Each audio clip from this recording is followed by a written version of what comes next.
જ્યારે કંઈ પણ બનાવવાનું મન ન હોય કે પછી રસોઈ બનાવવામાં વધારે ટાઈમ લાગતો હોય તો એક વખત આ રેસીપી બનાવી જુઓ, ઝટપટ બની જશે, પેટ પણ ભરાશે અને મન પણ ભરાશે, એટલી ટેસ્ટી આ રેસીપી બનશે।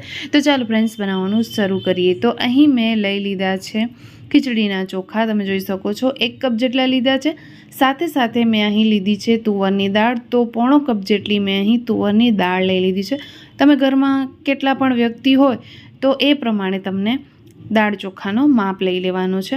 હવે 3 થી 4 પાણીથી આપણે દાળ ચોખાને ધોઈ લઈશું, કારણ કે આપણે ખીચડીયા ચોખા લીધા છે એટલે આપણે તેને 2 થી 3 પાણીથી સરખા સાફ કરવા જ પડશે। જ્યાં સુધી પાણી ચોખ્ખું ન થાય ત્યાં સુધી આપણે તેને ધોઈ કાઢવાના છે।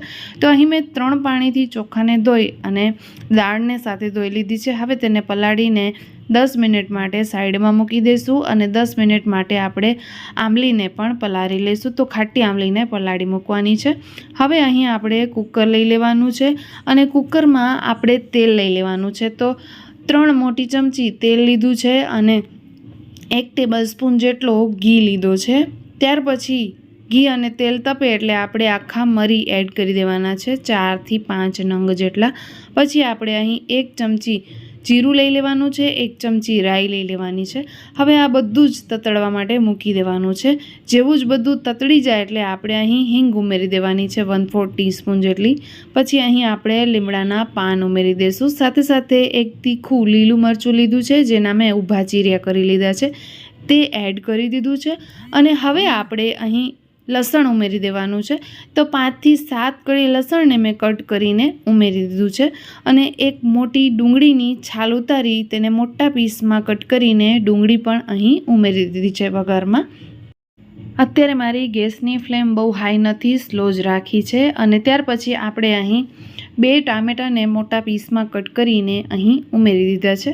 તમે આ બધા શાકભાજીના પીસ નાના પણ કરી શકો છો, મેં બધાની કટિંગ મોટી મોટી કરી છે। હવે આપણે મસાલા કરીશું। તો 1/2 ટીસ્પૂન હળદર પાવડર, 1 ટીસ્પૂન તીખો લાલ મરચાંનો પાવડર અને 1 ટીસ્પૂન ધાણાનો પાવડર લીધો છે।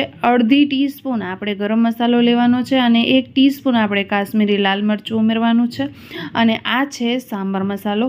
તો 1 ટીસ્પૂન આપણે અહીં સાંભાર મસાલો ઉમેરી દીધો છે અને 1 ટીસ્પૂન આપણે અહીં મીઠું ઉમેરી દીધું છે, કે પછી સ્વાદ પ્રમાણે મીઠું ઉમેરી શકો છો। હવે આ બધા જ મસાલા સતળાય ત્યાં સુધી આપણે એકદમ સરસ રીતે બધું સરસ એવું ચલાવી લેવાનું છે, જેથી કરીને મસાલાને થતા વાર ન લાગે। તો અહીં તમે જોઈ શકો છો કે મસાલા સરસ એવા સતળાઈ ગયા છે। તો હવે આપણે અહીં આંબલીનો પાણી ઉમેરવાનો છે। તો અહીં આંબલીને 10 મિનિટ પહેલાં જ પલાળી મૂકી હતી અને હવે આપણે તેનો પલ્પ અલગ કરી લઈશું। તો આપણે અહીં થોડું હાથથી આ રીતે મસળીશું એટલે બધો જ જે આંબલીનો પલ્પ છે એ અલગ થઈ જશે અને રસ અલગ થઈ જશે। તો હવે એ આંબલીના રસને આપણે અહીં ઉમેરી દેવાનું છે કુકરમાં। તો અહીં આપણે વેજીટેબલમાં આ આંબલીનો પલ્પ ઉમેરી દેવાનો છે, મતલબ કે આંબલીનો પાણી ઉમેરવાનો છે અને તેનો પલ્પ આપણે લાસ્ટમાં ફેંકી દઈશું। તો ફ્રેન્ડ્સ, અહીં આપણે ખટાશ માટે આંબલીનો યુઝ કર્યો છે, કારણ કે આજે આપણે બનાવી રહ્યા છીએ રસમ ભાત।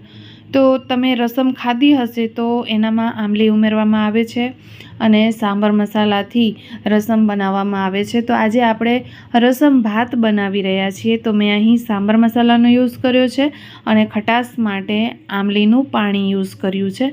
તો અહીં આંબલીનું પાણી ઉમેરી દીધો છે, લગભગ આપણે 1 વાટકી જેટલું આંબલીનું પાણી ઉમેર્યું છે। હવે બધું જ એક વખત સરસ રીતે મિક્સ કરીને આપણે દાળ ચોખાને પલાળીને મૂક્યા હતા એ આપણે એડ કરી દઈશું।